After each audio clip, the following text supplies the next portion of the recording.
So bear with me, I really do my best, so whatever it takes to get a little bit of entertainment into the next half an hour, and also to make sure you learn about Avecto, to learn about the Avecto story. As I can tell you, it's a very, very compelling, very interesting story. We are very successful in other parts of the world, in Germany, in the UK, in America. So my name is Peter Schaudeck. I'm running the partner business, so I'm responsible for the whole Central Eastern Europe business. And what I'd like to start with is to introduce you in the world of proactive cybersecurity. And before we start into that, I want to give you a short story about two persons. Anyone knows who that is? Any idea? Probably the right guys should be someone you know. At least you should know him, right? I can't even see properly. Should I? The right guy, you should know him. Should I? The right guy. Oh, the right guy. I'm too close. So, what does this man on the left and the man on the right have in common? Let's start with the man on the left. So this guy is a French person. He is called David Deleuze. He's a chief journalist of TV5, which is a French TV station. And TV5 has been breached in 2015 very heavily. And so it was so tough that even the French Secret Service got involved to figure out what the root cause of the breach was. And they did some investigation that didn't really find it, but it turned out that some stuff during the account from Mr. Deleuze, was getting some suspicion here.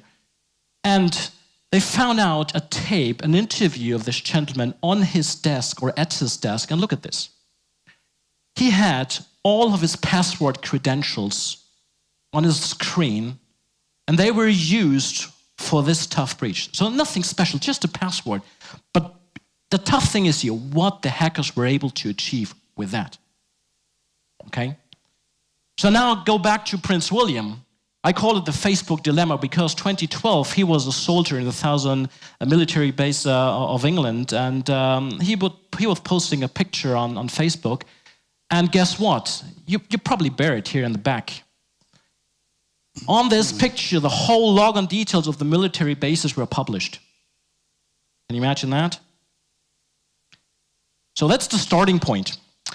Here is a quote from Kevin Mitnick, who was one of the most wanted hackers of the FBI a while ago. Now he moved to the bright side of the business and doing some serious business. And he's saying, companies spending millions of dollars on firewalls, encryption, secure access devices, but very often it's money wasted because none of these measures addresses the weakest link in the security chain, which are the people who use, administer, operate, and account for computer systems. And that's what I want to talk about today. So Avecto Defend Point, that's the solution we have, and the paradigm we operate on is we want to stop cyber attacks without stopping user productivity. Or even more provocative, we want to proactively stop cyber attacks and a lot of cyber attacks. So proactively, what does it mean? When you hear in those kind of events, when you look in the industry, I would say 90, 95, even 99% sometimes of cybersecurity measures are detection-based, reactive measures, right? You need to detect something. You have a hash word somewhere, you have a pattern.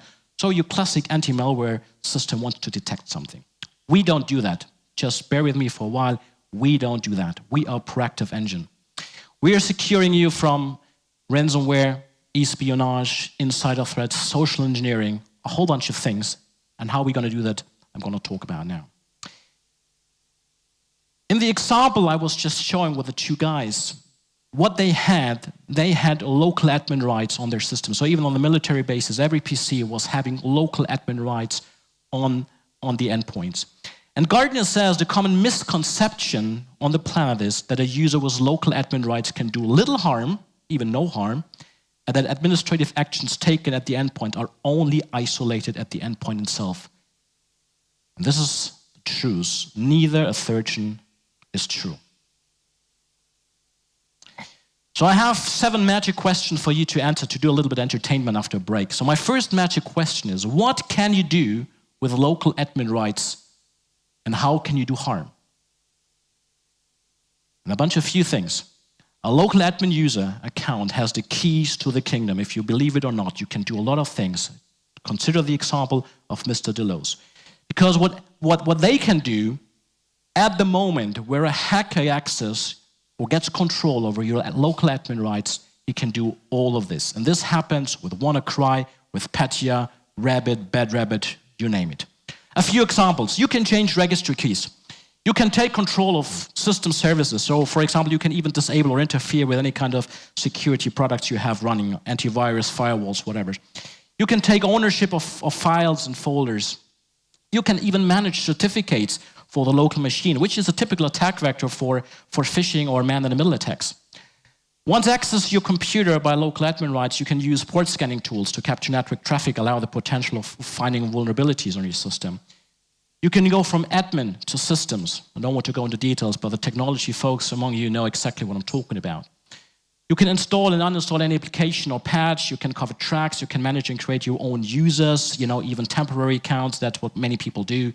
And you can basically access any part of the operating system, and you can basically spread beyond your endpoint, getting access to your backend devices. So that's the box of Pandora that you open when you have local admin rights on your endpoints. And endpoints means your laptop, your PC, your servers, you name it.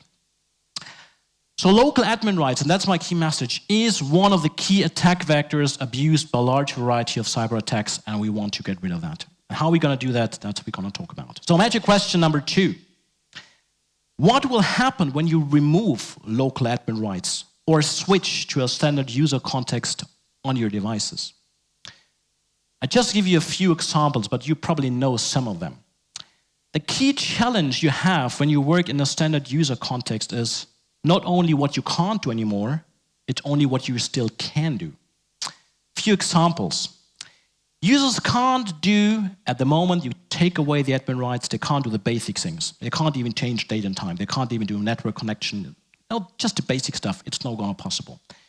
They can't even more install their program that they need on a daily basis, even a simple printer driver installation or just changing a configuration or a small printer spooler reset won't work anymore working in a standard user context. And when you want to do something, the main thing that you will experience is you will get this prompt of user account control. Everyone probably is familiar with that. And user account control is a nice thing, but it's very, very cumbersome because you get it for every little thing you want to do on standard user content. So it's just annoying. Many of our customers are telling us this. On the flip side, what you still can do, just imagine that, you still have privileged access on your PC, local admin rights. You still can install certain programs.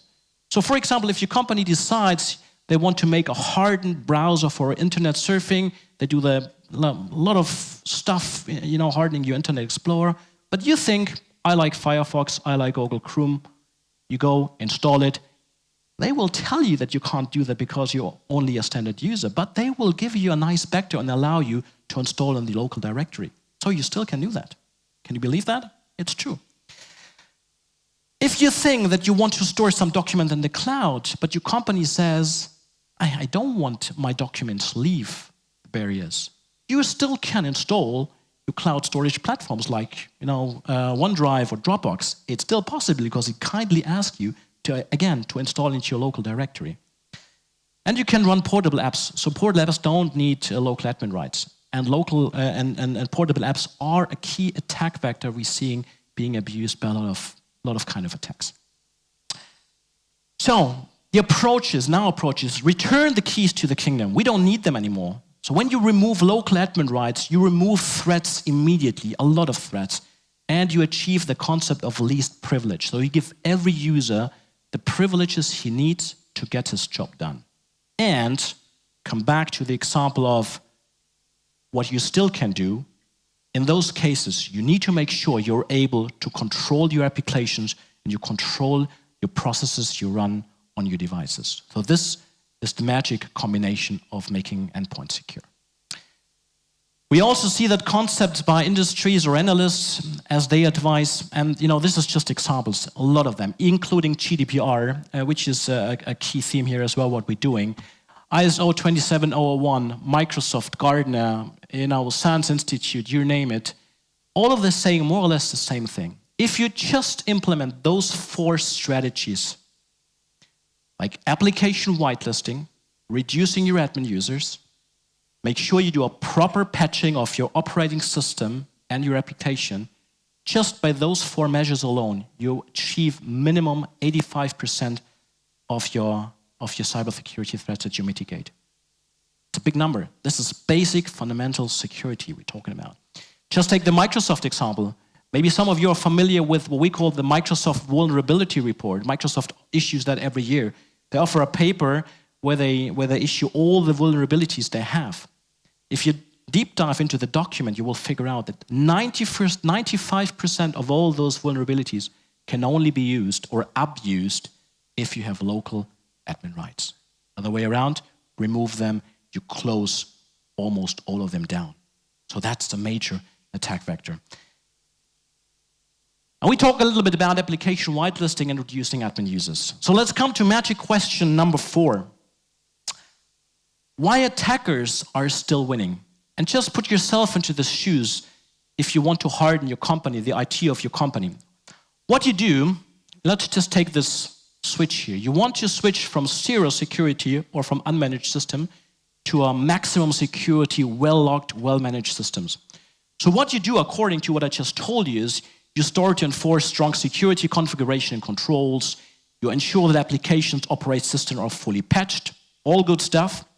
You protect vulnerable applications, and you make sure high-risk applications or activities are shut down.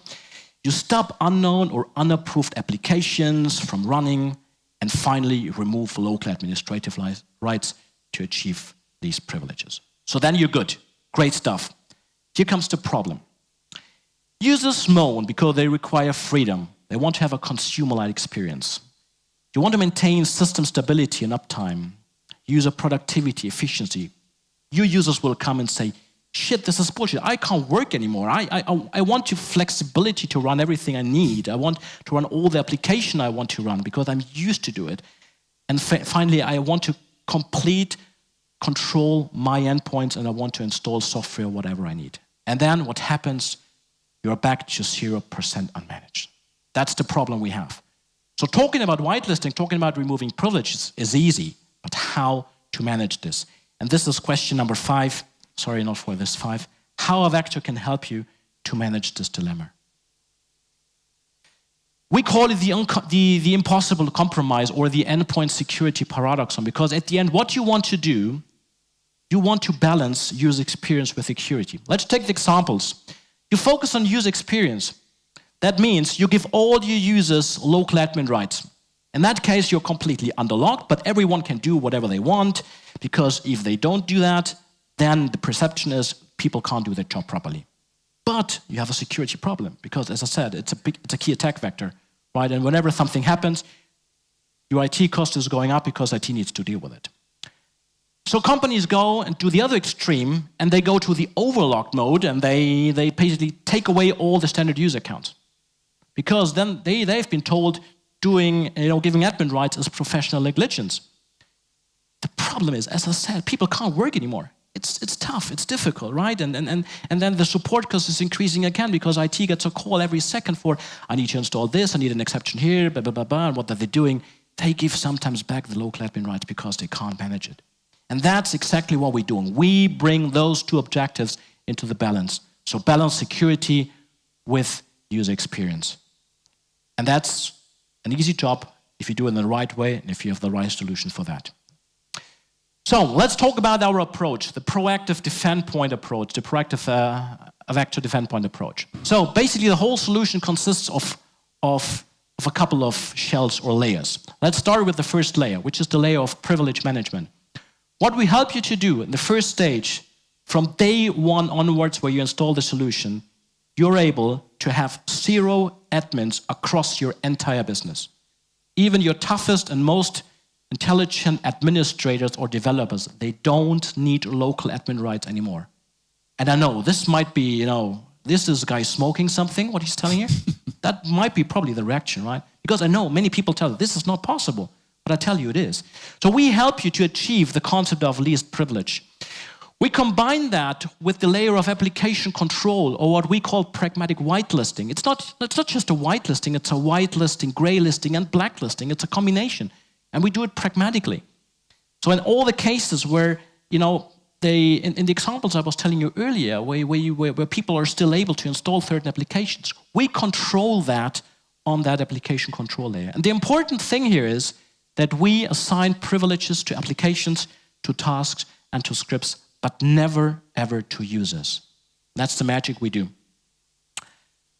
Some people might say, yeah, this is old stuff. I know that, application whitelisting, but it's just too complex. Many people telling us this, customers telling it's too complex. You have a database you need to maintain. It costs me a lot of hours every month, every day to just maintain that part. That's a perception. Here's my challenge for you. Our largest customer we have right now is the Bank of America. They have almost 500,000 users running with Avecto. The time they need to manage our solution across the entire organization is roughly half a man-day, 3 to 4 hours per month, not more. And that's why we deserve the term pragmatic whitelisting, because we make that job easy for you. Now we have a third layer. Third layer is the trusted application protector, which gives you an enhanced security. And this is where most of the other solutions are failing. Because you probably think about having an application whitelist. On that whitelist, you will have a lot of trusted applications, like your Microsoft Office, for example, like your PDF reader. Those are all trusted applications, but they are the main entry door for ransomware, for example. Let's just take the example of file-based attacks. You know those emails where someone is telling you something, you get $1 million if you give them a couple of Bitcoins. I think you all know those examples. Those examples getting more serious when we, for example, take HR departments. They get application every day. And in serious English or in serious Slovenian, dear Mr. blah, blah, blah, herewith I apply as a job as system engineer. Please find attached my CV.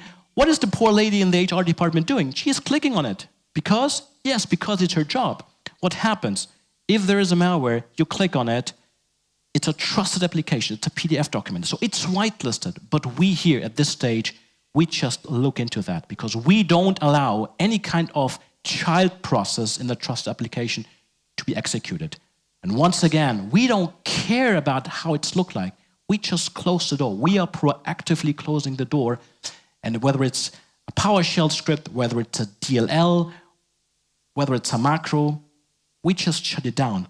And if you have exceptions, if you say, I have a special fancy macro that I still want to run, we define an exception, but it's possible.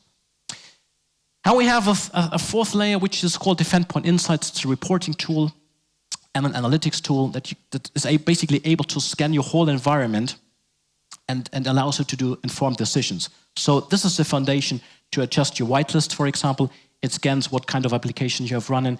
It still can tell you how many administrators or local admin rights are still running in your environment. And this is your foundation to really drive intelligent decisions. And the last point, a very critical point, an important point, is what we call the quick start policies. Just from day one onwards, we give you the opportunity to basically install the quick start policy. From day one, you have no admin rights. You have on a level from 0 to 10, a good 6 to 7, so quite secure. But over time, you can adjust the policies, but you have a proper solution from the very first day. Okay, let's assume everything is installed here. Let's also assume that we don't want to have what we call user account control. You don't need that anymore. Why you don't need that anymore? Because we have an out-of-the-box experience here as part of the quick start policy. We can, let's assume, approve automatically all your business apps. They are seamlessly elevated, no need for anything. In case you have an operating system task, for example, you just have a window, and you probably see that here. It's a completely customized window with your logo, with text on it. You completely can customize it. In that case, you just click OK, it's done, it's fine. If you have third-party signed apps, you might design that you want your companies or your users to say, please provide me a reason why you want to do that. Pick a reason, and completely customizable. Or please just confirm the elevation. Please just make sure that whatever you want to do, you can do. And this is your standard password, not any kind of administrative password you're probably used from user account control. Or if there is anything unsigned or untrusted, we give you the option of what we call the challenge response methodology. So again, it's a window, you get a code back from IT, and there are multiple ways to get this code back. It works even offline, so that even the latest, nittiest, grittiest application, you're still able to run and execute even if you are in the middle of nowhere. So with the quick start policy and the whole approach we have here, you can completely remove the admin rights. Policies can be targeted at different user groups. There's powerful filtering options, a customized user experience, and you can even redefine the policies over time. Good. Let's move on a few technical stuff, the management and deployment of the whole thing. So what it is, welcome on stage. Thank you. So there's a client. I know now that's about, so now you're distracted, guys, right? I know that. So there are two parts of the solution. One is the agent. We have Windows and Mac agents that you have on your clients, and we combine that with a second tool, which is the management snap-in, that you can run either on Group Policy Edition, so Windows Active Directory.